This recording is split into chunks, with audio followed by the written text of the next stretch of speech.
नमस्कार दोस्तों, स्वागत है आपका स्टडी फॉर सिविल सर्विसेज में। फ्री वीडियो के लिए चैनल को तुरंत सब्सक्राइब कर लीजिए और नोटिफिकेशन को जरूर ऑन कर लेना। हमारा फ्री वाला टेलीग्राम ये वाला ग्रुप जरूर से जरूर ज्वाइन कर लीजिएगा। हमारे ये वाले फ्री वाले टेलीग्राम को जरूर ज्वाइन कर लीजिएगा। और यूपी पीसीएस 2020 के मेंस के लिए हमारे 2 प्रोग्राम चल रहे हैं। एक 80 days daily answer writing program चल रहा है जिसमें 4 क्वेश्चन पर डे दिए जाएंगे और पूरा उसका कंप्लीट फीडबैक मिलेगा।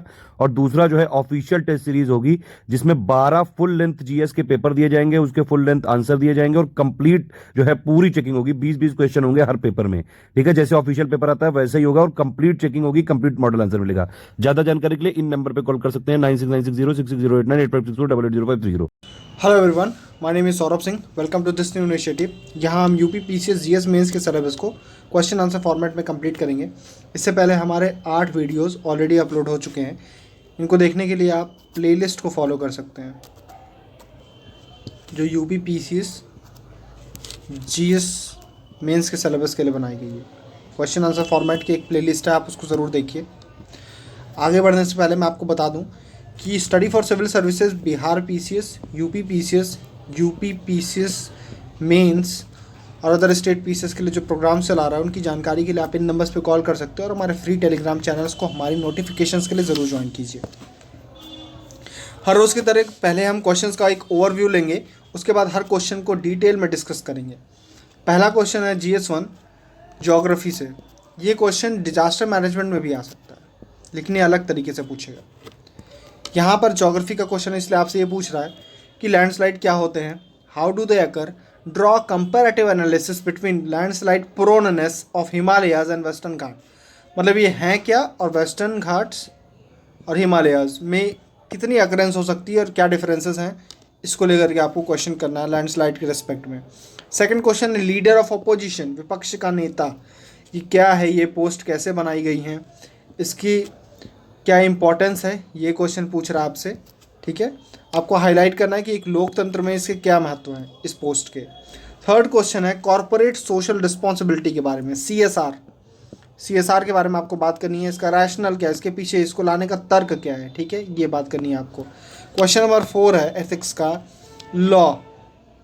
लॉ और एथिक्स में क्या रिलेशन है। रिलेशन क्वेश्चन आपसे पूछ रहा है। ये पॉजिटिव रिलेशन भी हो सकता है या निगेटिव भी हो सकता है। मतलब कानून जो होते हैं, नियम जो होते हैं और नैतिकता, तो नियम और नैतिकता किस तरीके से जुड़े हुए हैं ये पूछ रहा है। चारों क्वेश्चंस को पढ़ते हैं, बाइलिंगुअल होने वाला है, इंग्लिश और हिंदी दोनों में, ठीक है। सो फर्स्ट क्वेश्चन, लैंडस्लाइड्स क्या होते हैं, how do they occur, draw comparative analysis between landslides proneness of Himalayas and Western Ghat. भूस्खलन क्या है, पहला पार्ट। वे कैसे होते हैं, सेकंड पार्ट। तीसरा पार्ट है हिमालय और पश्चिम घाट के भूस्खलन की संभावनाओं के बीच तुलनात्मक विश्लेषण करें, ठीक है। 3 पार्ट्स हैं क्वेश्चन के। नेक्स्ट टाइम जब भी हम लैंडस्लाइड को क्वेश्चन करेंगे तो हम दूसरा डिजास्टर मैनेजमेंट वाला एंगल देखेंगे। ये ज्योग्राफी का एंगल है कि कैसे होते हैं, कहाँ होते हैं। डिजास्टर मैनेजमेंट में अगर ये होता है तो इसको हम कैसे रोकेंगे, प्रिवेंशन एक तरीके को आप कह सकते हो, या इसका पूरा डिजास्टर का मैनेजमेंट आप कैसे करोगे, ये क्वेश्चन होगा डिजास्टर मैनेजमेंट का, ठीक है। या गवर्नमेंट की क्या स्कीम्स चल रही हैं इसको मैनेज करने के लिए, ये आता है डिजास्टर मैनेजमेंट के क्वेश्चन, ठीक है। क्वेश्चन में पहला पार्ट भूस्खलन क्या है या डिजास्टर मैनेजमेंट लैंडस्लाइड क्या होता है, ठीक है। सो देखिए, हमने वेदरिंग वाले चैप्टर में आप पढ़ोगे मास मूवमेंट के बारे में कि रॉक्स जब उनका अपरदन होता है, चट्टानों का अपरदन होगा तो छोटे छोटे टुकड़ों में टूट जाती हैं। ये ग्रेविटी के प्रभाव में, ठीक है, जब इनके ऊपर ग्रेविटी लगेगी, पृथ्वी की ग्रेविटी लगती है तो उसके तहत ये कहाँ गिरेंगी, ज़मीन पे गिरती हैं। मतलब ऊपर से रॉक ज़मीन पे ग्रेविटी के प्रभाव में गिरती हैं। इसी को हम कहते हैं मास मूवमेंट।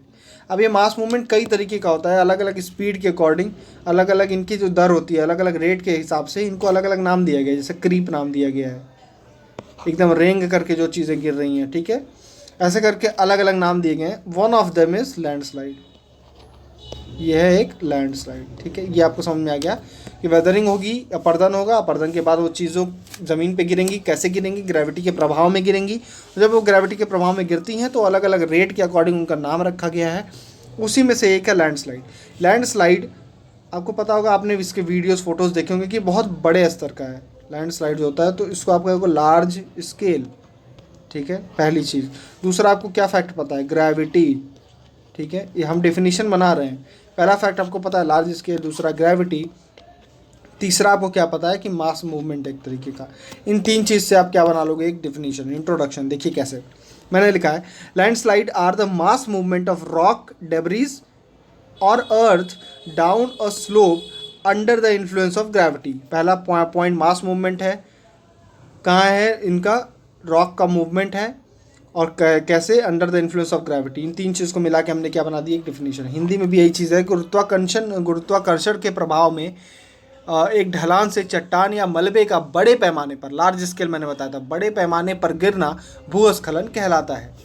भूस्खलन भारी वर्षा, ज्वालामुखी, भूकंप, हिमस्खलन दैट इज अवालांचे के कारण भूस्खलन की उत्पत्ति हो सकती है। ठीक है, कई रीजंस हो सकते हैं, अलग अलग रीजंस अभी हम देखेंगे क्यों लैंडस्लाइड्स होते हैं। ठीक है, नेक्स्ट पॉइंट है, how do they occur, existence of permeable rock over impermeable rock. किसी भी भेद या पारगम्य चट्टान के ऊपर, चट्टान का अभेद्य अपारगम्य शिलाओं के ऊपर स्थित होना। कहने का मतलब क्या है, ये देखिए बहुत ध्यान से समझिएगा। लैंडस्लाइड होता कैसे है, कई तरीके हैं। वन ऑफ देम ये है, ये एक रॉक है, एक चट्टान है, मान लीजिए यहाँ पे जो रॉक्स है, यहाँ से ये इतनी, ये इम्परमिएबल है, इम्परमिएबल, सॉरी ये साफ लिखा है नहीं, इम्परमिएबल रॉक है। ठीक है, इम्परमिएबल का रॉक का क्या मतलब है कि ये पोरस तो है लेकिन इम्परमिएबल। पोरस मतलब ऐसी चट्टानें जो अपने अंदर पानी को रिटेन कर सकती हैं, मतलब उनके अंदर जो भी छिद्र हैं उसमें पानी रुक सकता है। लेकिन पोरस और इम्परमिएबल, परमिएबल का क्या मतलब होता है, पोरस मतलब वो अपने अंदर पानी को स्थान दे सकती है, परमिएबल है ये पोरस है। परमिएबल का मतलब ये अपने अंदर से पानी को पास भी होने देगा। दोनों के बीच का अंतर समझ रहे हो आप, एक ये है कि इसके अंदर पानी रुक सकता है, मतलब इसके अंदर जो 2 कणों के बीच की जगह है उसमें पानी रुक सकता है, तो ये हो गया पोरस या पारगम्य कह सकते हो आप। दूसरा है परमिएबल कि मतलब पानी को पास भी होने दे। यहाँ हम बात कर रहे हैं एक ऐसी रॉक की जो पोरस तो है लेकिन इम्परमिएबल है, मतलब इसके यहाँ पानी रुक तो सकता है लेकिन अब ये पानी इसके नीचे पास नहीं करेगा। ठीक है, तो ऐसी अगर कोई रॉक यहाँ पर है तो इस, मान लीजिए अब यहाँ पे बारिश हो रही है, बारिश होगी तो इन रॉक्स के अंदर पानी घुसेगा, ये पानी यहाँ सिंक करना चाहेगा। ये रॉक जो है यहाँ वाली, ये अपने नीचे से पानी को पास तो होने नहीं दे रही है, तो होगा क्या कि ये पूरा जो एरिया है, इतना एरिया, इसमें पानी का अधिकता हो जाएगा। पूरे रॉक्स के, एक रॉक के दोनों जो कण हैं इनके आपस के बीच में पानी की अधिकता हो जाएगी। उसकी वजह से यहाँ पे लुब्रिकेशन मतलब फिसलाहट एक तरीके से कह सकते हो आप कि वो बहुत फिसलना शुरू हो जाएंगी, या 2 पार्टिकल्स आपस में फिसलेंगे और जो एक बाइंडिंग फोर्स है ना आपस में जुड़े हुए हैं वो कमज़ोर होगी। तो ये पूरी रॉक यहाँ से टूट के इस जगह के ऊपर से ऐसे गिरने लगती है। यही है लैंडस्लाइड, मतलब ये पूरा हिस्सा इस स्लोप से यहाँ पे नीचे गिर जाएगा। क्यों गिर जाएगा, क्योंकि यहाँ से पानी क्रॉस ही नहीं हो पाया, और उसकी वजह से ये पूरा एरिया जो ऊपर का एरिया था वो क्या हो गया, पानी वहाँ पे अधिक हो गया। ठीक है, तो ये एक रीज़न एक था, एग्जिस्टेंस ऑफ परमिएबल रॉक, पारगम्य चट्टान का किसी अपारगम्य चट्टान के ऊपर स्थित होना, पहला। दूसरा है स्टीप स्लोप, अगर प्लेन ऐसा एरिया है तो यहाँ पर ऐसा कुछ हो भी रहा है तो ये गिरेगा नहीं, इसलिए स्टीप स्लोप मतलब बहुत ही खड़ी ढलान जहाँ होती है वहाँ पर ही आपने देखा होगा, इसीलिए पहाड़ों में आपको देखने को मिलता है क्या, भूस्खलन। तीसरा, loosening of rock due to natural और एंथ्रोपोजेनिक रीजंस, प्राकृतिक या मानव जनित कारणों के कारण चट्टानों का ढीला पड़ना। चट्टानों का ढीला पड़ना मतलब क्या, चट्टान के जो रॉक्स हैं, रॉक्स के जो आपस में पार्टिकल्स हैं, उनका आपस में जो फोर्स है वो कमज़ोर हो जाए। वो कैसे कमज़ोर हो सकती है, कई रीजंस हो सकते हैं, एक नेचुरल है, एक ह्यूमन वाला है, और एक रेट वाली बात भी करते हैं, दर। कई बार क्या होता है, नेचुरल जो है वो धीमे भी हो सकते हैं, तेज़ भी हो सकते हैं, स्लो भी है, फास्ट भी है। स्लो के एग्जांपल क्या है, पेड़ है कोई, वो पेड़ यहाँ पे उग रहा है तो उसकी जड़ें हैं वो पत्थर के अंदर जाएंगी, तो धीरे धीरे करते करते वो यहाँ के पत्थर को कमज़ोर करेगा, और कई सालों में, मतलब बहुत सारे सालों में जाकर कि ये आपस में कमज़ोर हो जाएंगी रॉक्स और टूटेंगी। टूटने की वजह से फिर ये ग्रेविटी के प्रभाव में, गुरुत्वाकर्षण के प्रभाव में ज़मीन की तरफ गिरेंगी। तो एक तरीके से ये भी क्या हो रहा है, इरोजन हो रहा है, अपरदन हो रहा है।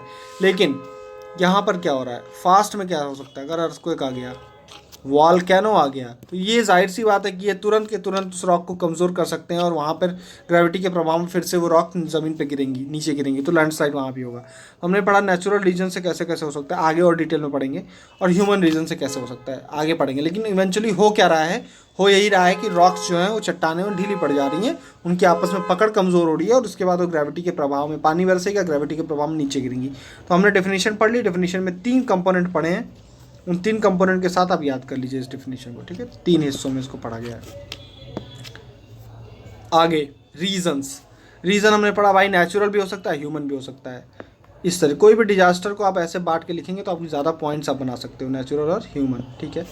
नेक्स्ट पॉइंट क्या है, नेचुरल में सबसे पहले आता है क्लाइमेट, वहाँ की जलवायु कैसी है, जलवायु में कैसे। आपने देखा होगा कि मानसून टाइम में ही ज़्यादा आपको लैंडस्लाइड देखने को मिलती है। तो अगर किसी एरिया की हिली एरिया है और वहाँ पे बारिश बहुत होती है, बहुत ज़्यादा रेन होती है, बहुत ज़्यादा बारिश होती है, वहाँ पे लैंडस्लाइड क्या होगी, बहुत ज़्यादा होगी, क्योंकि वहाँ पे हमेशा वही रॉक्स हैं, रॉक्स के अंदर पानी और फिर लुब्रिकेशन और फिर इवेंचुअली लैंडस्लाइड, ठीक है। तो जलवायु का एक मेजर रोल होता है। जलवायु का मेजर रोल दूसरे तरीके से भी है, इसको आप इरोजन से जोड़िए, अपर्दन वगैरह की जो प्रक्रिया उससे जोड़िए कि अगर क्लाइमेट किसी भी जगह का ऐसा है जो अपर्दन को प्रमोट कर रहा है तो वहाँ पर भी लैंडस्लाइड होगा। क्यों? क्योंकि रॉक्स बहुत ही लूज स्टेट में पड़ी होंगी, ठीक है, लूज स्टेट में पड़ी होंगी। First point was climate. दूसरा क्या, मिट्टी की संरचना ही ऐसी है, जैसे हमने पढ़ा क्ले के बारे में बताता हूँ। क्ले एक ऐसी मिट्टी है जो पोरस है, पोरस लेकिन नॉन परमिएबल। पोरस का मतलब क्या है कि इनके छिद्रों के अंदर यहाँ पानी तो रुक सकता है, ठीक है, लेकिन ये पास नहीं होने देगा पानी को होल्ड करके रख लेता है। तो ये खूब सारा इसके अंदर पानी आ जाएगा और इसके ऊपर कोई भी चीज़ रहेगी जो फिसल के गिर सकती है। तो ये है क्ले की प्रॉपर्टी, ये पानी को पास नहीं होने देगा। तो पोरस बट नॉन परमिएबल। तो रॉक का अगर स्ट्रक्चर ही ऐसा है उस जगह का तो वहाँ पे लैंडस्लाइड के चांसेस बढ़ जाते हैं, ठीक है। थर्ड वन इज क्या है, थर्ड वन इज स्ट्रक्चर। उस जगह का स्ट्रक्चर कैसा है, जैसे अभी हमने बात किया कि हिली एरिया है, फिर इसमें भी डिपेंड करता है कि रॉक किस चीज़ की बनी है, वो सैंडस्टोन है या सेडिमेंट्री रॉक्स हैं। सेडिमेंट्री मतलब, फिर तीसरा क्या हो सकता है, हाँ हमने बात किया कि रॉक का स्ट्रक्चर कैसा, रॉक कैसे हो सकती हैं, सेडिमेंट्री रॉक्स हो सकती हैं, इग्नियस रॉक्स हो सकती हैं, उस जगह की इग्नियस रॉक्स हो सकती हैं, ठीक है, जैसे डेक्कन प्लेटू की रॉक्स हैं या यहाँ की सेडिमेंट्री रॉक है। हिमालयाज़ की रॉक सेडिमेंट्री मिलेंगी आपको, ठीक है, और यहाँ की आपको इग्नियस मिलेंगी जो मेटामॉर्फिक मिलेंगी डेक्कन प्लेटू में, ठीक है। तो रॉक का स्ट्रक्चर भी डिफाइन करेगा कि वहाँ का लैंडस्लाइड कैसा होगा या किस हद तक होगा। वेदरिंग हो गया, फिर क्या, इरोजन हमने पढ़ा, अपर्दन, earthquake, volcano, forest fire. Forest fire से कैसे होता है, फॉरेस्ट फायर्स फॉरेस्ट को जला देंगी। फॉरेस्ट जब जल जाएंगे, फॉरेस्ट क्या करते हैं, होल्ड करके रखते हैं सॉइल को, ठीक है, सॉइल को पकड़ बना के रखते हैं। जब ये लूज हो जाएंगी तो फिर से मॉइस्चर आएगा तो फिर इससे क्या हो सकता है, लैंडस्लाइड हो सकता है। तो ये होंगे कुछ नेचुरल रीजन्स, ठीक है। नेक्स्ट क्या है, नेक्स्ट है ह्यूमन इंड्यूस्ड रीजन। ह्यूमन से कैसे, ह्यूमन स्लोप्स, देखिए रोड बनाते हैं ऐसे पहाड़, ये यहाँ पे रोड बनती है, इस जगह ऐसे गोल गोल हम जाके पहाड़ पे चढ़ते हैं, इस एरिया पे रोड बनती है। तो यहाँ का जो ढलान होती है बहुत वो मतलब खड़ी ढलान होती है, तो यहाँ से ग्रेविटी के अंदर लूज रॉक्स गिरती हैं लगातार, तो इसको हम लैंडस्लाइड यहाँ पे होती है। इसलिए रोड्स पे आपको वीडियोस जितने दिखे होंगे वो रोड के आसपास में आपको दिखे होंगे। तो एक रीज़न ये हो गया कि ह्यूमंस क्या कर रहे हैं वहाँ पर, एक्सकवेशन, अगर कोई माइनिंग वगैरह चल रही है तो उस जगह का वहाँ पे स्लोप जो होगा वो स्लोप में परिवर्तन आएगा और उसकी वजह से भी वहाँ पे लैंडस्लाइड हो सकता है। डिफॉरेस्टेशन, हमने भी ऊपर पढ़ा कि डिफॉरेस्टेशन, पेड़ ना होने की वजह से वहाँ पर कैसे लैंडस्लाइड हो सकता है, वनों की कटाई। फिर सिंचाई या खनन, माइनिंग हमने पढ़ा। कृत्रिम कंपन, अगर हम किसी तरीके से क्रिएट करते हैं, मतलब आर्टिफिशियल तरीके से वाइब्रेशन करें बहुत बड़े लेवल का, अगर जैसे अभी हम टनल्स बना रहे हैं हिमालयाज़ में, अटल टनल बनाई और सारी टनल्स जब बना रहे हो आप, तो यहाँ पर हो क्या रहा है कि बहुत बड़े लेवल पे एक एक्सकवेशंस होते हैं, खुदाई होती है, वाइब्रेशंस होती हैं, रॉक्स को काटा जाता है बहुत बड़ी बड़ी मशीनों से। तो जो वाइब्रेशंस होंगी उसकी वजह से क्या होगा, रॉक्स आपस में हिलती हैं और उसकी वजह से इनका जो फोर्स होता है वो कमज़ोर होता है और उसकी वजह से भी क्या होता हो सकता है, लैंडस्लाइड हो सकती है, ठीक है। नेक्स्ट वन इसका है वाटर का इम्पाउंडमेंट। आप बहुत बड़े बड़े लेवल पे अगर आप वो बनाते हो, बांध बनाते हो, ठीक है, बांध आप बना रहे हो, तो ऐसे केस में भी क्या हो सकता है, वहाँ पे लैंडस्लाइड्स की चांसेस बढ़ जाते हैं, ठीक है। तो हमने ये पढ़ लिया क्या, नेचुरल और ह्यूमन के रीजंस। फिर क्या है, देखिए एक होता है रिजर्वायर इंड्यूस्ड सिस्मिसिटी। रिजर्वायर मतलब होता है बांध द्वारा लाई गई, इंड्यूस मतलब बांध द्वारा जनित, सिस्मिसिटी मतलब भूकंप। कोयना डैम बनाया गया था महाराष्ट्र वाले एरिया में, वहाँ पे फिर कुछ सालों बाद वहाँ पर सिस्मिसिटी देखी गई थी, मतलब वहाँ पे भूकंप के झटके देखे गए थे। तो वो क्यों हो रहा था? इतने बड़े लेवल पे आपने उस जगह पे पानी रोक रखा है कि वहाँ का जो खुद का आइसोस्टैटिक बैलेंस है, सॉरी ये तो मतलब ऑप्शनल का टर्म हो गया। बेसिकली क्या है कि अर्थ पे इतना ज़्यादा यहाँ पर इस एरिया में अपने पानी इकट्ठा कर दिया है कि उसकी रॉक्स के ऊपर इतना प्रेशर पड़ रहा है, रॉक्स के ऊपर प्रेशर पड़ रहा है कि कहीं ना कहीं वो प्रेशर रिलीज हो रहा है किस फॉर्म में? सिस्मिसिटी या भूकंप के फॉर्म में। तो इसकी वजह से भी भूकंप आएगा तो यहाँ पे लैंडस्लाइड हो सकती है ना। ये हो गया रिजर्वायर इंड्यूस्ड सिस्मिसिटी, कीवर्ड इंपॉर्टेंट है, याद रखिएगा। इंडिया में क्या है? इंडिया में 2 रीजन्स बहुत इंपॉर्टेंट है जहाँ पे आपको लैंडस्लाइड देखने को मिलती है। फर्स्ट इज हिमालयाज, दूसरा क्या है? Of course western Ghats. ठीक है, मैप पे देखते हैं आगे। ये रहा, ये आप रीजन देखो, हिमालयाज का, फिर ये नॉर्थ ईस्ट का रीजन और ये आपके वेस्टर्न घाट। ये 3 रीजन्स है। आप पक्का लैंडस्लाइड के क्वेश्चंस में ये मैप बनाइए। यहाँ पर आप देख रहे होगे जो ये क्या है, ये ट्रांस हिमालय वाला क्षेत्र है। यहाँ पर नहीं, जो हिमालय के क्षेत्र हैं ये और यहाँ पे आपको लैंडस्लाइड देखने को मिल रहा है। ये न्यू फॉर्मेशन है। माउंटेन्स की अगर हिस्ट्री के बारे में बात करें तो ये न्यू फॉर्मेशन है, हिमालयाज न्यू फोल्ड माउंटेन्स हैं। ठीक है, इसीलिए आज भी ये टेक्टोनिकली एक्टिव है। अभी भी यहाँ पे क्या हो रहा है? अपलिफ्टमेंट हो रहा है। आपने पढ़ा होगा कि ये है क्या, एशियन प्लेट। एशियन प्लेट में इंडियन प्लेट क्या कर रही है? टकरा रही है, इस तरीके से मूव कर रही है। तो हर साल यहाँ पे अभी भी कहते हैं हिमालयंस जो हैं उनका अपलिफ्टमेंट हो रहा है, वो ऊंचे हो रहे हैं अभी भी।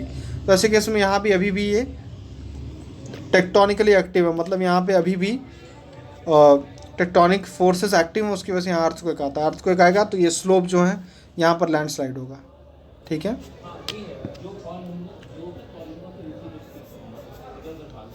अब देखते हैं हिमालयाज के बारे में। हमने क्वेश्चन में पढ़ना था कि हिमालय और वेस्टर्न घाट के बीच में एक कंपैरिजन करना है लैंडस्लाइड को लेकर के। ठीक है, ये हम करते हैं। तो पहला हम हिमालय पढ़ेंगे। देखिए दोनों में हिमालय पे ज़्यादा एक खतरा है। ये नेशनल डिजास्टर मैनेजमेंट अथॉरिटी के वेबसाइट पे आप देखेंगे तो उन्होंने लिख रखा है बात कि हिमालय ज़्यादा प्रोन है वेस्टर्न घाट्स की अपेक्षा। किस लिए? लैंडस्लाइड्स को लेकर के। क्या रीज़न है? हिमालय में रॉक स्ट्रक्चर, हमने पढ़ा था रॉक स्ट्रक्चर मेजर रोल है। हिमालय में क्या है? अवसादी चट्टानें। अवसादी चट्टानें हैं, देखा होगा आपने कि ये इग्नियस रॉक्स जो होती हैं, और अवसादी चट्टानें जो होती हैं परत दर परत जमती हैं। तो उसकी वजह से यहाँ पर ये जो परतें हैं, ये अर्थक्वेक में भी ज़्यादा इनके ऊपर बुरा इफेक्ट पड़ेगा। अर्थक्वेक भूकंप आता है तो भी इनके ऊपर बुरा इफेक्ट पड़ेगा। बारिश का भी इनके ऊपर ज़्यादा बुरा इफेक्ट पड़ेगा। इनके बीच में स्पेस ज़्यादा होता है in comparison to igneous rocks, igneous या फिर मेटामॉर्फिक। ठीक है, इसीलिए ये अवसादी चट्टानें होने की वजह से यहाँ पर इनके ऊपर ज़्यादा प्रभाव पड़ेगा। किस चीज़ का? लैंडस्लाइड्स का, या फिर ये लैंडस्लाइड को ज़्यादा प्रोन है, ऐसे कहेंगे आप। दूसरा है, आपको पता है कि क्योंकि इंडियन प्लेट किससे है? एशियन प्लेट से, हाँ Eurasian plate, sorry Eurasian plate से क्या टकरा रही है, उसकी वजह से यहाँ पर इंडियन हिमालयाज का और अपलिफ्टमेंट हो रहा है। उसकी वजह से यहाँ पे अर्थक्वेक आते हैं, क्योंकि हम विवर्तनिक रूप से सक्रिय हैं। कौन? हिमालयाज। इसलिए यहाँ पर भूकंप आएगा, और भूकंप आएगा तो हमने पढ़ा है भूकंप की वजह से भी लैंडस्लाइड्स आते रहते हैं यहाँ पर। तीसरा हमने पढ़ा, बहुत इंपॉर्टेंट रीज़न है स्नोफॉल। इस एरिया में स्नोफॉल होगा और उसके बाद थॉइंग होगी। थॉइंग मतलब क्या होता है? ये वर्ड यूज़ किया जाता है हमेशा बर्फ़ के रिस्पेक्ट में, स्नो के रिस्पेक्ट में, कि जो जमी हुई स्नो है उसका पिघलना, इसी को क्या कहते हैं? थॉइंग। ठीक है, तो एक मौसम में बर्फ़ गिरेगी फिर थॉइंग होगी। तो मतलब एक बार सूखा गीला ये जो होता है उसकी वजह से रॉक्स के ऊपर इसका असर पड़ता है। पहला असर तो यही पड़ेगा कि जब बर्फ़ जमती है तो एक तरीके से बहुत ज़्यादा एक्स्ट्रा प्रेशर क्रिएट करती है रॉक के ऊपर। दूसरा, जब ढीली होती है तो वो प्रेशर रिलीज होता है। तो इस प्रेशर पड़ना और रिलीज होने के चक्कर में एक तरीके के मैकेनिकल, मतलब फिजिकल रूप में, शारीरिक रूप से उसके ऊपर बहुत प्रेशर पड़ता है रॉक के ऊपर, और रॉक टूट जाती है। तो इरोजन होता है, वेदरिंग होती है। ठीक है, एक तो रीज़न ये है। दूसरा क्या है कि जब ये पानी पिघलता है तो लुब्रिकेशन होता है। जो रॉक्स हैं, रॉक्स के बीच के जो हिस्से हैं उसमें पानी की अधिकता बढ़ेगी और फिर उसके बाद आपको लैंडस्लाइड देखने को मिल सकता है। तो 2 तरीके से ये स्नोफॉल और थॉइंग जो है वो इफ़ेक्ट करती है किसको? लैंडस्लाइड को प्रोन करती है। ये चीज़ आपको वहाँ नहीं मिलेगी, वेस्टर्न घाट्स में नहीं मिलेगी। दूसरा क्या कि अर्थक्वेक हालांकि आ सकते हैं लेकिन वो बहुत जैसे मैंने भी पढ़ा है कोयना डैम वाला। तो इस तरीके से टेक्टोनिकली एक्टिव उतने नहीं है western Ghats. Sedimentary rocks Himalayas में है, ठीक है। Next point is steep slope. Himalaya आपको पता है कि ये इतनी सी 3 लेयर्स जा रही हैं और इसी में इतनी ऊंची ऊंची हाइट आपको, मतलब बहुत कम टाइम में बहुत ऊंची ऊंची जो प्लेट्स पीक्स डेवलप हुई हैं। तो यहाँ पे स्लोप जो है बहुत ही स्टीप है, हिमालयन स्लोप जो है बहुत ही स्टीप है, क्योंकि जो फोर्स था, जो 2 प्लेट्स आपस में टकराई, ये बहुत ही तेज़ था, बहुत ही एक्सट्रीम फोर्स था। उसकी वजह से जो स्लोप्स डेवलप हुए हैं बहुत ही एक्सट्रीम स्लोप्स डेवलप हुए हैं। जब स्लोप एक्सट्रीम होगा तो यहाँ पे लैंडस्लाइड के चांसेस भी ज़्यादा होंगे। दूसरा क्या, पहला क्या कि दोनों प्लेट के टकराने की वजह से स्लोप जो है वो बहुत ही खड़ी ढलान डेवलप हुई है एक। तो दूसरा यहाँ पे मौसम का एक्सट्रीम देखने को मिलता है। उसकी वजह से हमने पढ़ा कि कैसे मौसम बढ़ता है घटता है, या बर्फ़ होगी पिघलेगा तो उसकी वजह से इरोजन या अपर्दन या वेदरिंग कैसे प्रमोट होती है। तो इन दोनों फैक्टर, मतलब मौसम और अपर्दन, इन दोनों को मिल करके हुआ क्या कि यहाँ की जो नदियाँ हैं वो ऐसे स्टीप स्लोप से जब नदियाँ गुजरती हैं तो बहुत तेज़ क्या करती हैं, कटान करती हैं, ठीक है। तो वो स्लोप को और मॉडिफाई करेंगी। जब वो स्लोप को और मॉडिफाई करती हैं तो ऐसी जगहों पे लैंडस्लाइड के चांसेस और बढ़ जाते हैं। नेक्स्ट है हाई टूरिज्म है। हिमालयाज़ में टूरिज्म बहुत, पोटेंशियल टूरिज्म का बहुत ज़्यादा है, उच्च पर्यटन क्षमता है यहाँ पर। दूसरा सामरिक कुछ कारण है, जैसे ये पूरा एरिया है, इधर आपको पाकिस्तान है, फिर चाइना है, फिर नेपाल है, फिर ऐसे करके आपको लगातार जो कंट्रीज़ फेस करनी पड़नी है आपको। उसकी वजह से आपको यहाँ पर पूरे एरिया में रोड इंफ्रास्ट्रक्चर तो बनाना है। आप अभी देख रहे होंगे आप गलवान वाला पूरा इशू, DSDBO रोड के बारे में आपने पढ़ा होगा, दारबुक श्योक DSDBO रोड, ये पूरी बहुत ही सामरिक महत्व बहुत है इसका। दारबुक श्योक DBO दौलत बेग ओल्डी रोड बनाई है इंडिया ने। तो ये जो रोड है ये बहुत ही चाइना, ये वाला जो एरिया साइचिन वाला एरिया यहाँ पर बनी हुई है। जब यहाँ पे बनी हुई है तो इसका सामरिक महत्व बहुत ज़्यादा है। तो ऐसे एरिया में आप देख रहे हो कि इतने ज़्यादा सेंसिटिव एरिया में हमको रोड वगैरह बनाना पड़ रहा है, हमारा सामरिक महत्व है। उसकी वजह से यहाँ पर ह्यूमन का इंटरवेंशन बहुत ज़्यादा बढ़ा हुआ है हिमालयाज़ में। उसकी वजह से भी यहाँ पर आपको देखने को मिलेगा कि एक नेगेटिव इम्पैक्ट क्रिएट होगा और उसकी वजह से वहाँ पर लैंडस्लाइड्स देखने को मिलेंगे। नेक्स्ट पॉइंट क्या है, हमने हिमालय पढ़ लिया। नेक्स्ट है वेस्टर्न घाट। वेस्टर्न घाट में आपको डायरेक्टली पता होगा कि क्या है यहाँ पर, ये टेक्टोनॉमिकली या फिर कह सकते हो अभिवर्तनिक रूप से क्या है, ये स्थिर है। तो इस तरीके से यहाँ पर अर्थक्वेक के चांसेस कम हैं, ठीक है। दूसरा क्या है, ये बहुत पुराने हैं, बहुत ही ओल्ड हैं, ये जो डेक्कन प्लेटू है। तो डेन्यूडेड हैं, एज्ड हैं, मैच्योर हैं। तो जब ये मैच्योर हैं तो यहाँ पे इरोजन कम है, इसका स्लोप जो है उसको मॉडिफाई नहीं कर पा रही है रिवर्स उतनी ज़्यादा, ठीक है। स्लोप जैसा एक तरीके का बन गया वही लगभग तय है। इनकी हाइट उतनी नहीं है, तो स्लोप भी उस तरीके का नहीं है, ठीक है। तो ये कई रीजंस हैं। दूसरा क्या है, इनकी रॉक स्ट्रक्चर स्टेबल है, सेडिमेंट्री रॉक्स कम है यहाँ पर, ठीक है। रिवर्स जो है यहाँ पर है वो ओल्ड है या मैच्योर स्थिति में। जब ओल्ड या परिपक्व स्थिति में अवस्था में होती है रिवर, तो इसकी जो इरोजन कैपेसिटी होती है वो कमज़ोर होती है, इसलिए ये स्लोप को मॉडिफाई नहीं कर पाएगी, ठीक है। या फिर ये लैंडस्लाइड को प्रमोट नहीं करेगी। हालांकि यहाँ पे लैंडस्लाइड हैवी रेन्स की वजह से हो सकती है। इसे अभी आपने देखा होगा मुन्नार में जो 2-3 महीने पहले शायद अभी हुआ था ना लैंडस्लाइड, बहुत ही खतरनाक लैंडस्लाइड देखने को मिला था। उसका रीज़न था बहुत हैवी रेन्स वहाँ पे हुई, ठीक है। और impact of human induced changes जो हैं वो वेस्टर्न घाट में थोड़े कम है एज़ कम्पेयर टू हिमालयाज। तो ये कई रीजंस है जिसके वजह से आपको ये देखने को मिलेगा कि हिमालय ज़्यादा प्रोन है। जोग्राफिकल रीजन है, सोशल रीजंस भी हैं, इकोनॉमिक रीजन है और स्ट्रैटेजिक रीजंस हैं, सामरिक रीजंस भी हैं, जिसकी वजह से हिमालय में ज़्यादा लैंडस्लाइड आएंगे। ये डायग्राम आप फिर से एक बार देख लीजिएगा, इसको ड्रॉ कर लीजिएगा। Next question, leader of opposition क्या होता है? लीडर ऑफ अपोजिशन क्या होता है? What are the criteria of leader of opposition और also highlight the importance of this post in democracy. विपक्ष का नेता कौन होता है? विपक्ष का नेता चुने जाने के लिए मानदंड क्या हैं और इस पद का लोकतंत्र में क्या महत्व है? पहला है लीडर कौन होता है, तो आप बताओगे एलओपी कौन होता है। तो सबसे पहले आप बताओगे ये भैया ये क्या है? एक तरीके की स्टैट्यूटरी पोस्ट है। स्टैट्यूटरी मतलब वैधानिक कार्यालय है। वैधानिक है यानी कि कोई एक्ट में बताया गया होगा इसके बारे में। एक्ट का नाम आपको याद होना चाहिए। इसको कहते हैं SALOP एक्ट, SALOP 1977। ये देखो, salary and allowances of leader of opposition, SALOP, salaries and allowances of leader of opposition act 1977। विपक्षी नेता वेतन और भत्ता अधिनियम 1977 के अंतर्गत विपक्ष का नेता एक वैधानिक कार्यालय है। It is a statutory post under this act. ये हो गया आपका डेफिनेशन। तो उसने पूछा कौन है, तो आपने बता दिया ये कौन है। ये पक्का आपको पता होना चाहिए कि स्टैट्यूटरी है, पहली बात, वैधानिक है और एक्ट का नाम। नेक्स्ट पॉइंट क्या है, the leader of largest opposition party. ये इंपॉर्टेंट पॉइंट है, थोड़ा समझिएगा, अभी न्यूज़ में था इसलिए मैंने क्वेश्चन डाला है कि लीडर ऑफ अपोजिशन ये कौन बनेगा। आपने न्यूज़पेपर में दो चीज़ें पढ़ी होंगी, दो तरीके की। पहला ये है, आपने कांग्रेस का पढ़ा होगा, कांग्रेस लीडर ऑफ अपोजिशन वहाँ पर कोई नहीं बन पाए। क्यों नहीं बन पाए? क्योंकि उनके पास 10% वो MPs नहीं थे। मान लो 545 अगर टोटल मेंबर्स हैं तो 54 या 55 जो भी 10% सीट्स होनी चाहिए।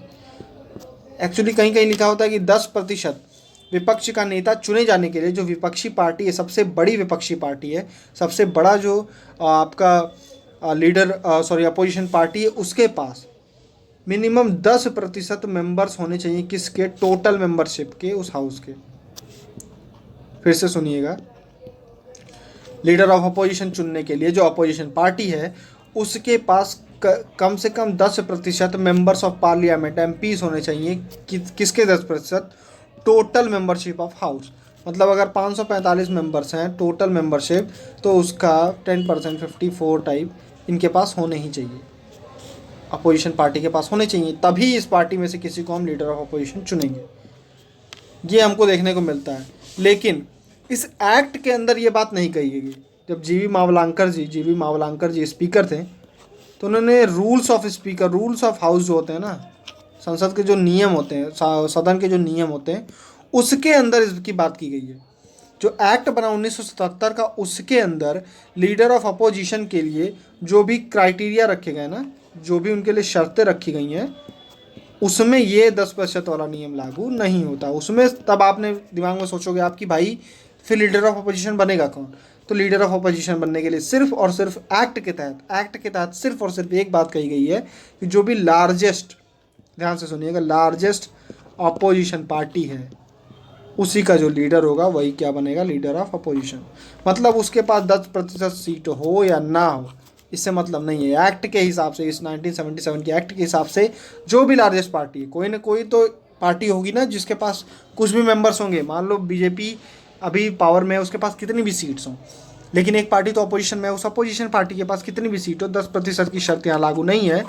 अगर वो लार्जेस्ट अपोजिशन पार्टी है तो उसका जो भी लीडर होगा उसको हम LOP, लीडर ऑफ अपोजिशन के रूप में उसको मानेंगे। ठीक है, यहाँ पे लिखा है कि 10% वाला नियम मान्य नहीं है। नेक्स्ट पॉइंट क्या है, कंडीशंस क्या है इस एक्ट के तहत? ये लिखना बहुत ज़रूरी था, इसलिए मैंने आपको बताया, बहुत कन्फ्यूज़न होता है इसको लेकर के। तो सदन का सदस्य होना चाहिए, मेंबर ऑफ पार्लियामेंट होना चाहिए मतलब उस पर्सन को जिसको लीडर ऑफ अपोजिशन चुना जाना है। He should be recognized by presiding officer, मतलब उसे विपक्ष का नेता के रूप में मान्यता दी जानी चाहिए। किसके द्वारा? जो भी पदाधिकारी है, पीठासीन अधिकारी है उस हाउस का, राज्यसभा या लोकसभा, जो भी स्पीकर या वाइस चेयरमैन। ठीक है, तो ये हो गया पीठासीन अधिकारी जो भी होगा। और ये विवेकाधीन नहीं है, ऐसा डिस्क्रिशनरी नहीं है कि स्पीकर की पावर डिस्क्रिशनरी नहीं है कि वो डिसाइड करेगा कि उसे किसी को लीडर ऑफ अपोजिशन चुनना है या नहीं चुनना है। ये मैंडेटरी है, उनको चुनना ही चुनना है। ठीक है, तीसरा क्या है, leader of the largest opposition party. यही मैंने जो बात बताई अभी कि जो भी लार्जेस्ट पार्टी होगी उसके जो MPs हैं, नंबर्स में सबसे ज़्यादा जिसके पास MPs हैं उसने सरकार बनाई। इसके अलावा जो दूसरी पार्टी है वो अपोजिशन बनी, तो ये जो अपोजिशन है इसका जो लीडर होगा वही बन जाएगा आपका पीठासीन अधिकारी। तो शर्त एक क्या थी कि स्पीकर या जो भी प्रिसाइडिंग ऑफिसर उनको इसको मान्यता देनी है, दूसरा वो सदन का मेंबर होना चाहिए। ठीक है, अब importance, third point of the question, बहुत इजीली आप लिख सकते हो अगर आपको ये पता है भाई कि अपोजिशन का रोल क्या होता है। पॉइंट्स इसी तरीके से बनाने हैं आंसर में कि हमने कुछ दिन पहले पढ़ा है कि अपोजिशन पार्टी इसका क्या मतलब महत्व होता है, वहीं से आप पॉइंट्स खींच के अपना आंसर तैयार कर सकते हो। जिसने अभी वो लेक्चर जिसको याद होगा वो आंसर यहाँ पे बना लेगा। पहला क्या है, जो अपोजिशन का काम क्या होता है, अपोजिशन क्या करता है? एग्जीक्यूटिव जो है, विधायिका है या कार्यपालिका है, उसके जो भी पावर्स हैं, उसकी जो भी शक्तियाँ हैं, उसके ऊपर एक तरीके का नियंत्रण रखता है, चेक्स एंड बैलेंस रखता है, नियंत्रण। ठीक है, तो चेक्स और बैलेंस रखता है। तो इस तरीके से आप पहला पॉइंट तो यही कि एग्जीक्यूटिव और लेजिस्लेचर के ऊपर एक नियंत्रण। दूसरा क्या, कंस्ट्रक्टिव क्रिटिसिज्म करेगा। डेमोक्रेसी में बहुत इंपॉर्टेंट है कि आपका कोई क्रिटिसिज्म करे। आपको ये एक्ट लाओ, मनमानी एग्जीक्यूटिव की नहीं चलेगी, मनमानी लेजिस्लेचर की या जो गवर्नमेंट में है उनकी नहीं चलेगी, ठीक है। तो एक तरीके का वो चेक्स और बैलेंस लगाते हैं और उसके साथ साथ आपका कंस्ट्रक्टिव क्रिटिसिज्म करते हैं। आपकी एक्ट में क्या खामियां हैं उसको सामने लाएंगे, तो फिर आप उसको संशोधित करके एक ऐसी एक्ट बनाओगे जो लोगों के लिए लाभकारी है। तो एक तरीके का ये पॉइंट हो। तीसरा पॉइंट क्या है, कुछ ऐसी बहुत सारे ऐसे पैनल्स हैं, ऐसी समितियां हैं जिनका काम क्या है कि वो कुछ इंपॉर्टेंट इंडियन पोस्ट, इंडिया में कोई बहुत सारी ऐसी इंपॉर्टेंट पोस्ट हैं जिनके मेंबर्स और चेयरमैन चुनने के लिए ऐसी समितियों का गठन किया जाता है। वो लोग रिकमेंडेशन करते हैं, फिर प्रेसिडेंट या जो भी अथॉरिटी है वो उनको अपॉइंट करती है। जैसे मान लीजिए NHRC क्या है, अब NHRC के जो मेंबर्स होंगे या चेयरमैन होगा उसका अपॉइंटमेंट करना है, तो उसको कौन अपॉइंट करेगा? अपॉइंट तो प्रेसिडेंट करेंगे, लेकिन इसके मेंबर्स कौन होने चाहिए, उनका रिकमेंडेशन, उनके बारे में जो आपको सिफारिश करनी है, तो उसके लिए एक पैनल बनाया जाता है। उस पैनल में गवर्नमेंट तो होती है, तो गवर्नमेंट के साथ साथ और कौन होना चाहिए? लीडर ऑफ अपोजिशन, ताकि विपक्ष की बात भी इसमें सुनी जा सके। तो ये लीडर ऑफ अपोजिशन की पोस्ट कितनी इंपॉर्टेंट है, इन सब जगहों पे आपको दिख रहा होगा। अब लीडर ऑफ अपोजिशन अगर आप अपॉइंट नहीं करते हो, तो लोकपाल का जो हमें देखने को मिल रहा था कुछ समय पहले करंट अफेयर्स में, कि लोकपाल की नियुक्ति नहीं हो पा रही थी। क्यों नहीं हो पा रही थी? क्योंकि लीडर ऑफ अपोजिशन को रिकॉग्नाइज नहीं किया गया था, ठीक है।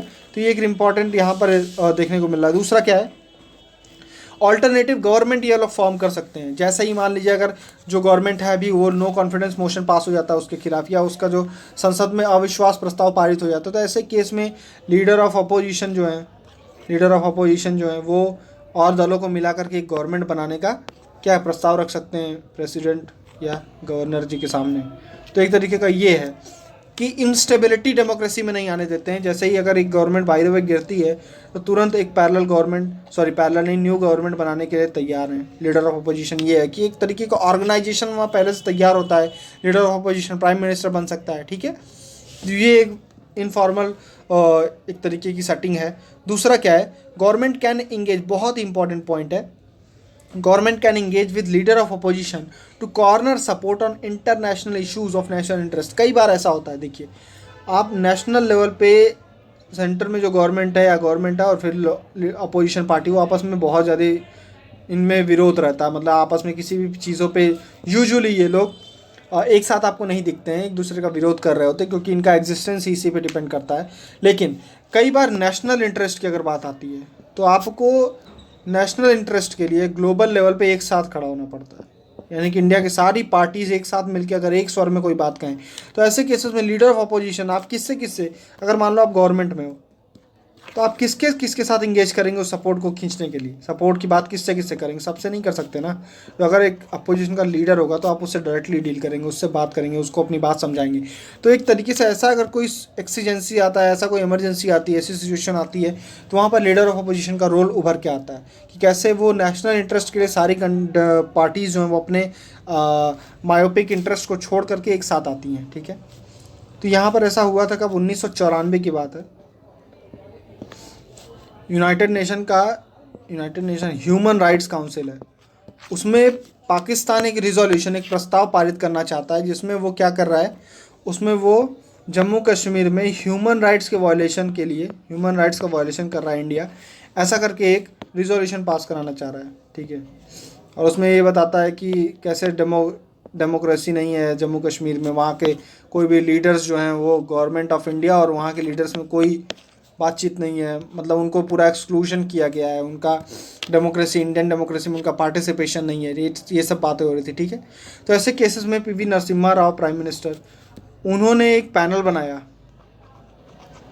रिप्रेजेंटेशन भेजा इंडिया का UNHRC में, और उसके मेंबर्स कौन थे? उनके मेंबर्स में थे अटल बिहारी वाजपेयी,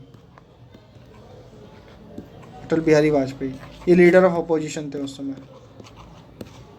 दूसरा, इसी में थे आपके हुर्रियत के लीडर्स, हुर्रियत कॉन्फ्रेंस जो वहाँ की जम्मू कश्मीर की पॉलिटिकल पार्टी है। तो ये लोग जब वहाँ पर खड़े हुए, तो एक तरीके से एक मैसेज ये गया कि इंडिया, पहले तो हम अपने क्वेश्चन के कॉन्टेक्स्ट में देखें तो आपको देखने को मिलेगा कि इस तरीके से लीडर ऑफ अपोजिशन और अपोजिशन पार्टीज़ एक साथ आई नेशनल इंटरेस्ट के लिए, हुर्रियत से लेकर के अटल बिहारी वाजपेयी और सारी पार्टीज़, ठीक है। तो ये एक आपको रोल देखने को मिलता है कि लीडर ऑफ अपोजिशन का रोल कितना पॉजिटिव भी हो सकता है डेमोक्रेसी में। और यहाँ पर इवेंचुअली इंडिया ने किया क्या कि इंडिया ने जो भी पाकिस्तान की जो चाल थी उसको नाकाम करने में सफल रहे, ठीक है। ये रिजोल्यूशन पास नहीं हो पाया। तो ये था आज का question, question number 2। Question number 3 is about corporate social responsibility, आपके सिलेबस का हिस्सा है और ये क्वेश्चन एथिक्स में भी पूछा जाता है कि कॉर्पोरेट सोशल रिस्पॉन्सिबिलिटी के बारे में या इसमें एथिकल एंगल क्या है, इसका नैतिकता से कैसे जुड़ा हुआ है वो। लेकिन अभी हम पेपर 3 के रिस्पेक्ट में इसको बात कर रहे हैं, इकोनॉमी के रिस्पेक्ट में बात कर रहे हैं और क्या रैशनल है, क्या तर्क है कि ये CSR क्यों होना चाहिए। ठीक है, CSR क्यों होना चाहिए। अब क्यों में जब आपसे सवाल पूछता है तो आपको सबके तरफ से सोचना है, आपको जनता की तरफ से भी सोचना है कि उसके लिए क्या फ़ायदा है CSR का, आपको गवर्नमेंट के हिसाब से भी सोचना है, आपको जो कॉरपोरेशन है, वो जो कंपनी है उसके हिसाब से भी सोचना है। तो आप फिर तीनों के हिसाब से तर्क बताओगे क्यों CSR ज़रूरी है। ठीक है, क्वेश्चन पहला पूछ रहा है कि क्या है, दूसरा क्या तर्क है। तो पहला क्या है तो डेफिनेशन। तो CSR एक तरीके का मैनेजमेंट कॉन्सेप्ट है, एक प्रबंधन की अवधारणा है जिसमें कंपनियां वेयर कंपनी इंटीग्रेट, कंपनी एकीकृत करती हैं क्या, सोशल और environmental concerns in their business operation and interaction with their stake holders.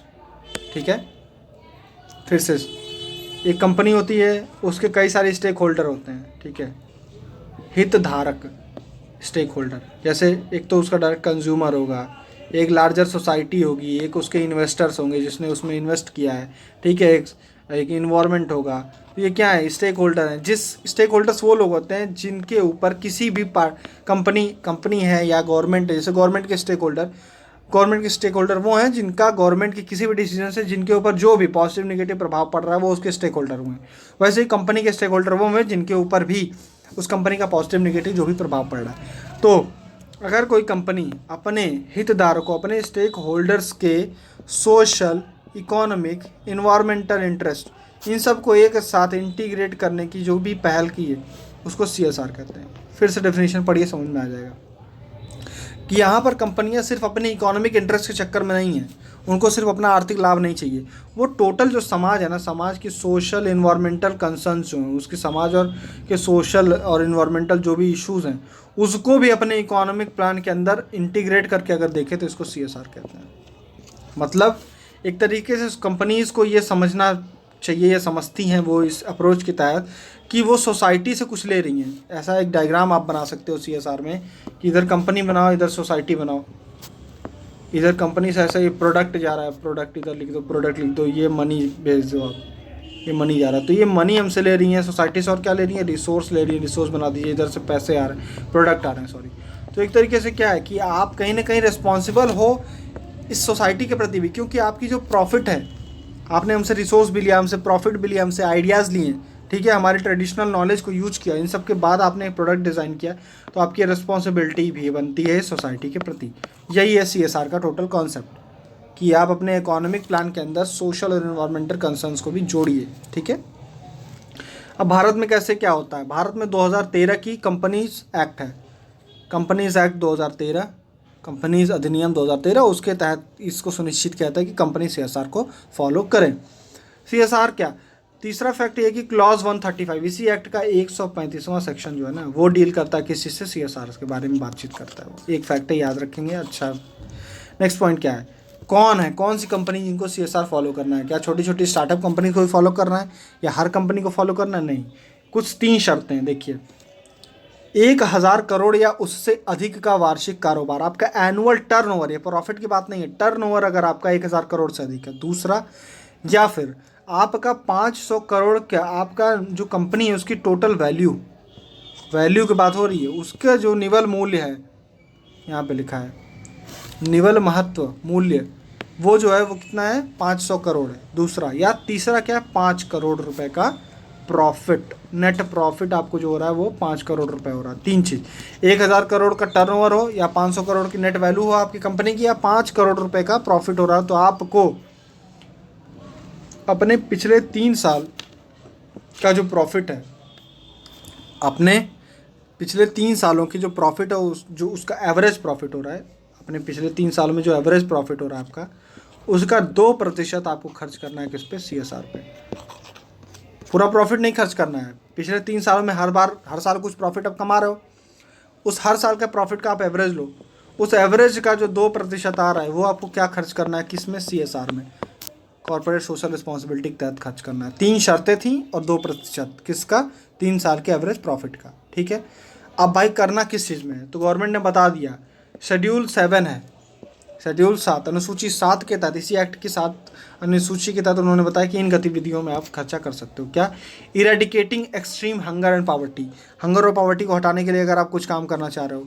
दूसरा, शिक्षा को बढ़ावा देने के लिए या लैंगिक समानता को, महिला के सशक्तिकरण के लिए अगर कुछ करना चाह रहे हैं आप। दूसरा, HIV एड्स से अदर बीमारियों से निपटने के लिए, जैसे PM केयर्स, अभी आगे बढ़ाता हूँ इसके बारे में। HIV एड्स से अदर बीमारी से लड़ने के लिए अगर आप कुछ करना चाह रहे हो। इन्वायरमेंट के रिस्पेक्ट में कुछ करना चाह रहे हैं आप, ठीक है, पर्यावरण के रिस्पेक्ट में। तो ये सब एक्टिविटीज़ जो परमिसिबल हैं किसके अंदर, जिसको बताया गया है अनुसूची 7 के तहत ये गतिविधियाँ शामिल हैं, इसके अंदर आप CSR का पैसा खर्च कर सकते हो। आप वोकेशनल स्किल या व्यावसायिक कौशल कोई तरीके के उनका जनरेट करना चाहते हैं, या PM केयर्स या प्रधानमंत्री prime minister national relief fund में, राहत कोष में अगर आप योगदान देना चाहते हैं, तो ऐसे फंड्स को हम CSR के अंदर ही गिनते हैं कि वो उस 2% के अंदर ही किया गया खर्चा है, ठीक है। अब इसका ये हमने पढ़ लिया। PM केयर्स वगैरह अभी आपने पढ़ा होगा कि जब PM केयर्स फंड आया कोविड के बाद, तो यहाँ पर जो CSR के अंदर इसको गिना गया था, ठीक है। जो भी कंपनीज़ ने दिया होगा PM केयर्स के अंदर फंड को, वो CSR के अंदर उनको काउंट किया गया था। अब पढ़ते हैं कि क्या तर्क है। हमने बताया कि तर्क की जब बात हो तो गवर्नमेंट के हिसाब से, पीपल के हिसाब से, और सोसाइटी के हिसाब से, और उस फर्म के हिसाब से, उस कॉरपोरेशन के हिसाब से आपको 4 तरीके सोचना है कि इन चारों के लिए क्या क्या फ़ायदे हैं CSR आने के, ठीक है। पहला, जब ये कंपनीज ऑपरेट करती हैं, हमने बताया तो कंपनी सोसाइटी से क्या क्या लेती हैं, रिसोर्स ले रही हैं, सोसाइटी से पैसा ले रही हैं, सोसाइटी से आइडिया तक ले रही हैं। आपके टूथपेस्ट में नमक है कि नहीं, तो ये चीज़ कहाँ से आइडिया इन लोगों ने उठाया। ये कहीं ना कहीं ट्रेडिशनली इंडिया में देखा होगा कि नमक से लोग अपना दांतों का मंजन कर रहे हैं, है ना। वो फिर डाबर बबूल दंत वंत जो भी आता है, ये सब क्या है, ट्रेडिशनल आइडियाज़ जो हमारे रहे हैं सोसाइटी के, वो आप यूज़ करके उससे पैसा कमा रहे हो। तो सोसाइटी से आप इतना सब कुछ ले रहे हो तो आपकी जिम्मेदारी है सोसाइटी के प्रति। तो पहला पॉइंट तो यही है कि आपको सोसाइटी के प्रति जिम्मेदारी, इसलिए आपको देना चाहिए CSR, पहला पॉइंट ये हो गया। दूसरा, आपके काम करने के तरीकों में कई सारे नकारात्मक प्रभाव भी पड़ते हैं सोसाइटी के प्रति। अब भोपाल गैस ट्रेजेडी हुई, भोपाल गैस ट्रेजेडी, कितने लोग की जान चली गई। तो आपके एक अभी वाइजैग में जो स्टायरीन गैस लीक हुई, स्टायरीन, है ना, ये क्या है, आपके जो भी LG पॉलीमर जो था वहाँ से, विशाखापट्टनम। तो ये एक तरीके से आप देख रहे हो कि नकारात्मक प्रभाव आप इन्वायरमेंट पे, आप सोसाइटी के ऊपर डाल रहे हो। तो इसलिए भी आपको कुछ पॉजिटिव उनकी तरफ करना चाहिए। ज़रूर नहीं कि जब गलत हो तभी आप एक तरीके का कॉम्पनसेशन दो। आपको हमेशा उनके प्रति एक तरीके की कहते हैं ना कि एक आपको एक उनकी तरफ मानना चाहिए कि उनका कंट्रीब्यूशन कितना इंपॉर्टेंट है आपकी ग्रोथ के लिए। तो ये हो गया दूसरा पॉइंट। तीसरा पॉइंट, डेवलपिंग कंट्रीज़ जो मेजर होती हैं, आपको देखने को मिलेगा डेवलपिंग कंट्रीज़ के लॉज होते हैं वो इतने स्ट्रांग नहीं होते हैं। जैसे भोपाल गैस ट्रेजेडी हो गई, हम उतना कुछ स्ट्रांग उनके ऊपर इम्पैक्ट या उनके ऊपर उतनी सज़ा हम उनको नहीं दिला पाए। तो डेवलपिंग कंट्रीज़ में यही कहीं आपको देखने को मिलेगा कि लॉज जो हैं, रूल्स हैं, करप्शन है। तो जो कंपनीज़ होती हैं उनके पास ऐसा बहुत सारा स्कोप बचता है कि वो ऐसी बिजनेस इस तरीके से करते हैं कि वो इन्वायरमेंट के ऊपर, सोसाइटी के ऊपर बहुत निगेटिव इम्पैक्ट क्रिएट करते हैं ऐसे कंट्रीज़ में। इसलिए भी इनके ऊपर एक तरीके का CSR जैसा कुछ लगाना ज़रूरी है, ठीक है। नेक्स्ट पॉइंट क्या है, अब कंपनी के उद्देश्य देखते हैं। Triple bottom line approach, triple bottom line Hindi में भी यही है दृष्टिकोण, यानी कि पीपल, प्रॉफिट, प्लैनेट अप्रोच। एक कंपनी सोचती है कि हमको पीपल भी जीतना है, हमको अपनी ब्रांड की वैल्यू बनानी है। तो हम अगर खर्चा वर्चा कुछ कर रहे हैं सोसाइटी के प्रति, तो हम बता देंगे कि यार हमने इतना खर्चा किया विमेन एजुकेशन में। तो एक तरीके की ब्रांड वैल्यू बनी ना, कि एडिडास ने इतना किया, एडिडास ने हीना दास के नाम पे जूता बना दिया, है ना। तो ये क्या है, एक तरीके की ब्रांड वैल्यू थी।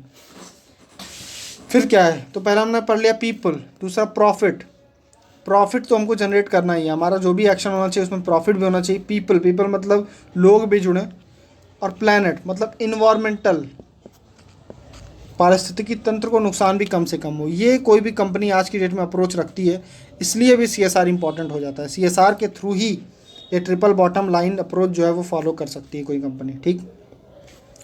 तो इस तरीके से कर क्या रही है, बैलेंस कर रहे हैं अपने सोशल, इकोनॉमिक और environmental cost of a corporation. किसी निगम द्वारा जो भी सामाजिक, आर्थिक और पर्यावरण लागत है उसको संतुलन बैठाने में मदद करता है क्या, CSR। रिसोर्स की एफिशिएंसी को बढ़ाएगा, ठीक है। आप टेक्नोलॉजी अच्छी से अच्छी यूज़ करोगे, क्योंकि आपको इन्वायरमेंट के ऊपर, प्लैनेट वाली अप्रोच जो यहाँ पड़ी, इन्वायरमेंट के ऊपर जो इम्पैक्ट है उसको कम करना है। तो आप क्या करोगे, रिसोर्स की एफिशिएंसी, अच्छी टेक्नोलॉजी, ग्रीन टेक्नोलॉजी यूज़ करेंगे, ठीक है। ऐसी टेक्नोलॉजी, ऐसे हम तकनीक का प्रयोग करेंगे जिससे जो पारिस्थितिक तंत्र है उस पर होने वाले जो नेगेटिव प्रभाव हैं वो क्या हो जाए, कम हो जाए। नेक्स्ट क्या है, इंश्योर कॉरपोरेट गवर्नेंस।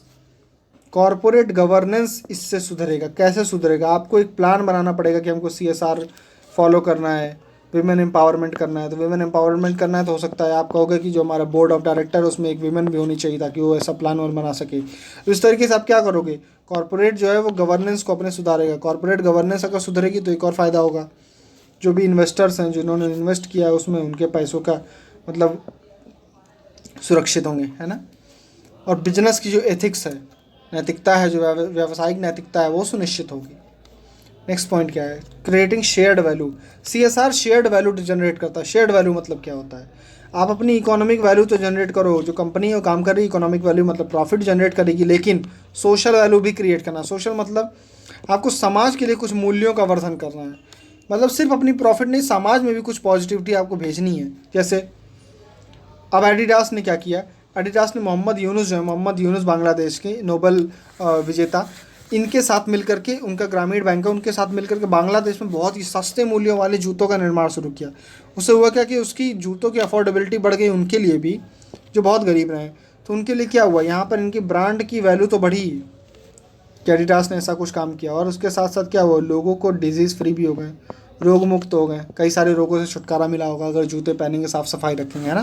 तो एक तरीके से ये क्या है, इसी को हम कहते हैं क्रिएटिंग शेयर्ड वैल्यू, साझा मूल्य को बढ़ाना, साझा मूल्य बनाना। ये कंपनी दो तरीके के मूल्यों का वर्धन करती है, इकोनॉमिक, आर्थिक और सामाजिक। एडिडास का example, formalisation of corporate philanthropy. देखिए क्या होता है, टाटा वगैरह के बारे में आपने सुना होगा कि ये पहले ये लोग फिलैंथ्रोपी करते थे। फिलैंथ्रोपी मतलब क्या होता है, एक तरीके से परोपकार की भावना है। अगर आपको लग रहा है कि गरीबी है तो आपने एक साथ इतना सारा पैसा दे दिया, ठीक है, तो एक तरीके से आप उपकार तो कर रहे थे, परोपकार कर रहे थे, लेकिन क्या गारंटी है कि जो आपने पैसा दिया है वो उसी मद में यूज़ होगा या उसी तरीके से यूज़ होगा या वही रिजल्ट आएगा जो आपने सोचा है। क्योंकि आप पैसा किसको दे रहे हो, किसी NGO को दे दिया, किसी थर्ड पार्टी को दे दिया, हो सकता है उसके पास वो टेक्नोलॉजी ही ना हो सकता है उसकी एफिशिएंसी ना हो काम करने की। तो ऐसे केस में होगा क्या कि उदारीकरण, सॉरी, आपका जो ये परोपकार था, आपने पैसा भी दिया लेकिन आपका काम नहीं हुआ। CSR क्या करता है, CSR इस फिलैंथ्रोपी को फॉर्मलाइज कर रहा है। फॉर्मलाइज मतलब इसका क्या कर रहा है, औपचारीकरण कर रहा है कि अब आपको डायरेक्टली इस तरीके से ना दे करके आप एक प्लान बनाइए, CSR के तहत एक प्लान बनाइए, आप उसका सोशल अकाउंटिंग कीजिए। क्वेश्चन में सोशल अकाउंटिंग पे बनाऊंगा कि होता क्या है कि आप कंपनीज यूजुअली सबको दिखाती हैं, एक पूरा निकालेंगे, डॉक्यूमेंट निकालेंगे, उसमें बताएंगे कि हमने इस मद में इतना पैसा खर्च किया। विमेन एम्पावरमेंट में मान लो एडिडास इस जूते वाले में निकालेगी कि हमने इतना खर्चा किया, उससे इतना पॉजिटिव इम्पैक्ट पड़ा सोसाइटी में, ये वो टाइप। तो ये सोशल अकाउंटिंग इसको कहते हैं, ठीक है। तो सोशल अकाउंटिंग को प्रमोशन मिला। तो एक तरीके से पहले भी कॉर्पोरेट फिलैंथ्रोपी थी, कॉर्पोरेट का परोपकार वाली भावना थी, लेकिन उसका औपचारीकरण, उसका जो फॉर्मलाइजेशन है वो किसने किया, CSR ने कर दिया है। फिर एथिकल कंज्यूमरिज्म, लोग भी ऐसे जो लोग जागरूक होंगे वो क्या करेंगे, एथिकली कंज्यूम करेंगे, ठीक है। कोका कोला जैसे कुछ एग्जांपल हम दे सकते हैं। सोशल रिस्पॉन्सिबल इन्वेस्टिंग, जो इन्वेस्टमेंट कंपनीज हैं वो भी सोशली रिस्पॉन्सिबल तरीके से इन्वेस्टमेंट करेंगी। जैसे मुझे अगर इन्वेस्टमेंट करना है तो मैं ऐसी कंपनी में इन्वेस्ट करूंगा जो CSR वगैरह मतलब फॉलो कर रही है या सोशली रिस्पॉन्सिबल बिहेवियर तरीके से काम करती है। तो इस तरीके से भी CSR एक इन्वेस्टर के तरीके से भी बहुत इंपॉर्टेंट है कि अगर आपको इन्वेस्टमेंट खींचना है तो आपको CSR फॉलो करना है, ठीक है। टाटा जैसे जागो रे ऐड आपने देखा होगा, उसके तहत वो ऐसी चीज़ों पे आपका फोकस करता है एड्स के थ्रू, जिसमें मतलब वो आपकी जागरूकता बढ़ाने की कोशिश करता है, कि किस तरीके से आप एक जागरूक नागरिक बन सकते हो। तो वो भी एक तरीके की CSR ही है कि कहीं ना कहीं वो आपका सशक्तिकरण, एम्पावरमेंट में ही तो काम कर रहा है। ये रहा, तो हमने पढ़ लिया CSR होता क्या है और CSR की ज़रूरत क्यों है, तर्क क्या है, CSR को कौन रेगुलेट करता है इंडिया में, 4 शर्तें क्या थीं। 4 शर्तें, 1000 करोड़ रुपए टर्नओवर, 500 करोड़ का नेटवर्थ या निवल महत्व जो उसका है, या 5 करोड़ का मुनाफा। अगर जो 5 करोड़ का मुनाफा हो रहा है उससे अधिक है तो आप CSR के अंदर आओगे। अगर आओगे तो कितना देना है, 2% देना है, किसका, पिछले 3 सालों के जो एवरेज प्रॉफिट है उसका, ठीक है। और उसके बाद इसके क्या फ़ायदे हैं, इसका क्या तर्क है। तर्क में आप कंपनी के लिए तो triple bottom line approach, government के लिए तो ये निगेटिव एक्सटर्नलिटी मतलब नकारात्मक प्रभाव जो ये कंपनियाँ करती हैं, ठीक है। उसके बाद इन्वेस्टर की तरफ से अलग पॉइंट्स। अब एक क्वेश्चन इस पर ज़रूर ये बनता है कि इंडिया में जो CSR है उसके फॉलो करने में क्या कमियां हैं, इस पे हम अलग से क्वेश्चन करेंगे, ठीक है। तो CSR वाला जहाँ भी आप क्वेश्चन लिख रहे हो वहाँ पर ज़रूर एक दो पेज आप छोड़ दीजिएगा, बाद में आप इस नोट्स को कंप्लीट कर सकते हैं। उसी तरीके से लैंडस्लाइड वाले क्वेश्चन में मैंने बताया कि आज हमने ज्योग्राफी वाला पॉइंट पढ़ा है। इसी क्वेश्चन को मैं जब GS3 में डिजास्टर मैनेजमेंट के रूप में अगर लाऊंगा तो हम अलग पॉइंट इसी क्वेश्चन में पढ़ेंगे। तो यहाँ पे आप स्पेस प्लीज़ छोड़ दीजिएगा, ठीक है। लास्ट क्वेश्चन आज का है एथिक्स का। लॉ और एथिक्स के रिलेशन को बताइए। हमने कल पढ़ा था कि इससे पहले वाले वीडियोस में पढ़ा था कि क्यों सोसाइटी में हर चीज़ का नियम होने के बाद भी लोग लॉ फॉलो नहीं करते, ये क्वेश्चन हमने पढ़ा था, ठीक है। आज हम पढ़ रहे हैं कि लॉ और एथिक्स में रिलेशन क्या है। क्या लॉ और एथिक्स एक ही चीज़ है? क्या लॉ के थ्रू हम एथिक्स को इंश्योर करते हैं? क्या कानून और नैतिकता के बीच में मतलब संबंध क्या है? संबंध पॉजिटिव भी हो सकता है, मतलब एक बढ़े तो दूसरा बढ़े, या निगेटिव भी हो सकता है, एक बढ़ रहा है तो दूसरा घट रहा है, ऐसा भी हो सकता है क्या? तो ये सब चीज़ें हैं, क्या इनके अंदर हमेशा सामंजस्य रहता है? तो ये जो हमेशा आपको देखो संबंध पूछ रहा है तो सिर्फ पॉजिटिव नहीं है। क्वेश्चन में आपको इस तरीके से लिखना है, एग्जाम्पल देने हैं कि पॉजिटिव निगेटिव दोनों के, ठीक है। पहला पढ़ते हैं भाई लॉ और एथिक्स का। जो अब यहाँ पे लॉ और एथिक्स की डिफिनीशन में आप ये जो इंट्रोडक्शन लिखना है, यहाँ पे लॉ का डिफिनीशन और एथिक्स का डिफिनीशन ऐसे नहीं लिखिएगा, दोनों को जोड़ के एक इंट्रोडक्शन बनाइए कि लॉ और ethics both help us to distinguish right and wrong, thus help us to determine desirability of an action. मतलब ये दोनों ही हमें सही और गलत के बीच में अंतर करना सिखाते हैं, लॉ हो चाहे एथिक्स हो। लॉ बोलता है कि भाई जैसे विमेन है तो इनके खिलाफ अगर ईव टीजिंग हो रही है तो लॉ भी इसको कहेगा नहीं ये काम गलत है, ठीक है। और एथिक्स भी कहता है कि नहीं विमेन की क्या करनी है, रिस्पेक्ट करनी है, रिस्पेक्ट। तो आप देखोगे कि सही और गलत के बीच का अंतर दोनों ही समझा रहे हैं, कौन? लॉ और एथिक्स दोनों।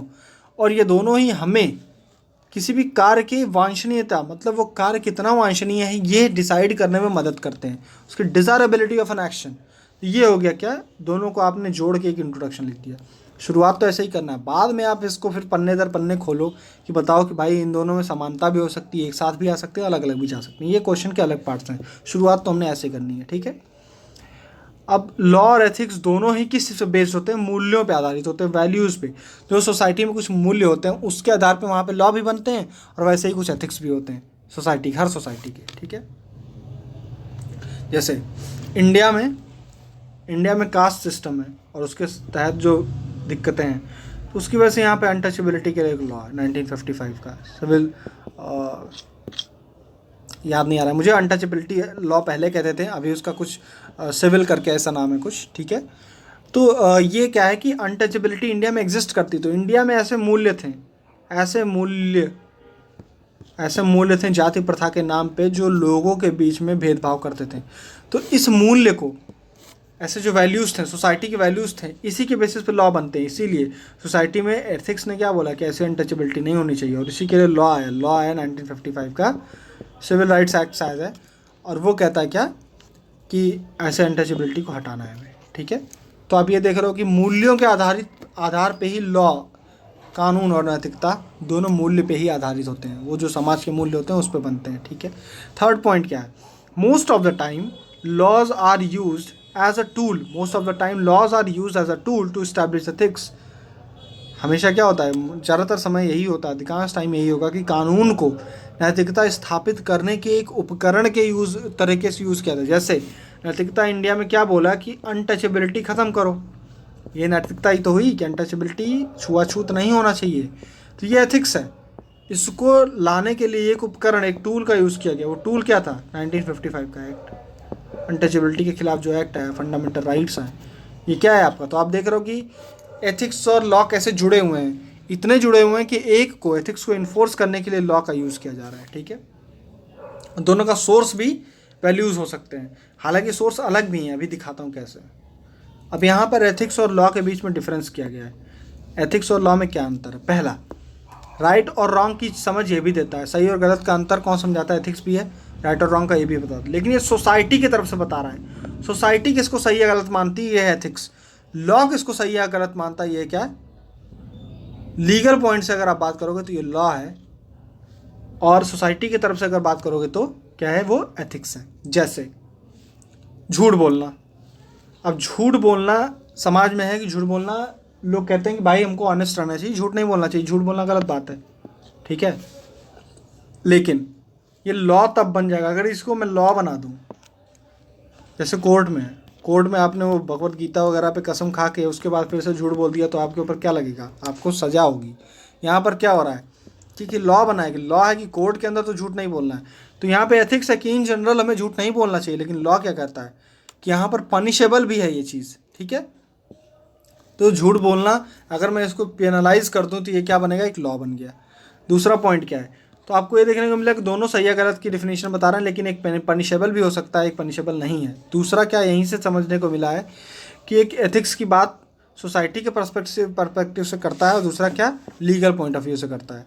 तीसरा है ब्रीच ऑफ ट्रस्ट। जैसे कि एग्जांपल है ब्रीच ऑफ ट्रस्ट, किसी का विश्वास तोड़ना। एथिक्स के हिसाब से तो गलत है, हम यही कहते हैं कि लोगों में विश्वास होना चाहिए, आपस में विश्वास को बढ़ावा मिलना चाहिए। लेकिन यही आप breach of contract, breach of trust, एक कंपनी दो कंपनियां आपस में करते तो ये कॉन्ट्रैक्ट, ये लीगल पॉइंट ऑफ व्यू है। तो अब ये देख रहे होगे कि कहीं ना कहीं लॉ जो है वो भी एथिक्स को इन्फोर्स कर रहा है, यहाँ तक आपको ये देखने को मिला है। सोसाइटी जो है वो कहीं ना कहीं एथिक्स को इन्फोर्स करती है सोशल इंस्ट्रूमेंट यूज़ करके, सामाजिक उपकरणों का यूज़ करती है। जैसे आपने देखा होगा अगर किसी सोसाइटी में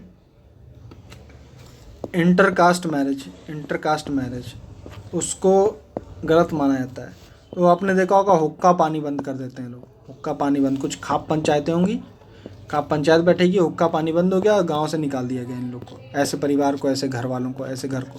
तो ये क्या है, सोसाइटी कहीं ना कहीं सजा दे रही है। लॉ में ऐसा नहीं होता, लॉ में कौन देगा, एक अथॉरिटी सजा देती है, ठीक है। लॉ में एथिक्स, लॉ के थ्रू अगर आप एथिक्स की बात करते हो तो कौन सजा देता है आपको, एक अथॉरिटी सजा देती है। दूसरी बात, एथिक्स को फॉर्म कौन करता है, कहीं ना कहीं सोसाइटी भी फॉर्म करती है, अलग भी तरीके हैं, ठीक है। ये वैल्यूज़, लेकिन ये सबसे इंपॉर्टेंट जो हमारी वैल्यूज़ फॉर्मेशन होता है वो सोसाइटी से होता है। यहाँ पे कौन फॉलो कर रहा है, लॉ को कॉन्स्टिट्यूशन या तो फॉलो कौन इसको फॉर्म करता है, या तो कॉन्स्टिट्यूशन बनाता है लॉ को, ठीक है, या जैसे लेजिस्लेचर हैं वो बनाते हैं, मतलब कोई अथॉरिटी है वो बनाती है, ठीक है। एथिक्स में ऐसी कोई फॉर्मल अथॉरिटी आपको नहीं मिलेगी एथिक्स बनाने वाली। दूसरा क्या है, फोकस क्या है, फोकस दोनों का यही है कि एथिक्स का एक्ट है कि कौन सी एक्ट हमको करनी चाहिए। एथिक्स ये कहता है कि ये काम करो, ये अच्छा है। Laws most of the time ये बताते हैं कि क्या नहीं करना है। लॉज आपको ये नहीं करते कि ये करो ये करो ये करो। लॉ हमेशा इसलिए बनते हैं कि ये नहीं करना है, ये तो मत ही करना, जो भी कर रहे हो ये मत करना, बस। तो लॉ एक्सेप्शंस होते हैं, ठीक है, कि ये काम आप हर चीज़ के अलावा ये काम मत करना। ये हो गया दोनों के बीच में डिफरेंस। तो अभी तक हमने ये देखा कि लॉ और एथिक्स दोनों कहीं ना कहीं ऐसा कुछ बन सकता है, ये है। इसको अगर हम एथिक्स माने, इसको लॉ माने, तो ये ओवरलैप कहीं ना कहीं कर रहे हैं, ठीक है। कहीं ना कहीं एथिक्स को, नैतिकता को समाज में लाने के लिए लॉ का यूज़ हो रहा है, या कहीं कहीं समाज की जो एथिक्स थी उसको लॉ के रूप में फिर इन्फोर्स किया जा रहा है। लेकिन ये भी देख रहे हैं कहीं ये दोनों एरिया, मतलब कहीं ना कहीं एथिक्स बहुत अलग है, लॉ भी बहुत अलग है, यानी कि कुछ ऐसे एरियाज़ भी हैं जहाँ ये दोनों अलग अलग है। अब हम अभी तक देख रहे थे कहाँ ये सामंजस्य इन दोनों में आ रहा है, कहाँ अलग है, आप ये देखेंगे। क्या स्थितियाँ ऐसे बन सकती हैं कि लॉ अलग जा रहा है, एथिक्स अलग जा रहा है? ऐसी सिचुएशन बन सकती है क्या कि कोई एक्शन हो जो लीगल हो लेकिन अनएथिकल हो? ऐसा हो सकता है क्या? ध्यान से सुनिए, लीगल बट अनएथिकल। देखते हैं।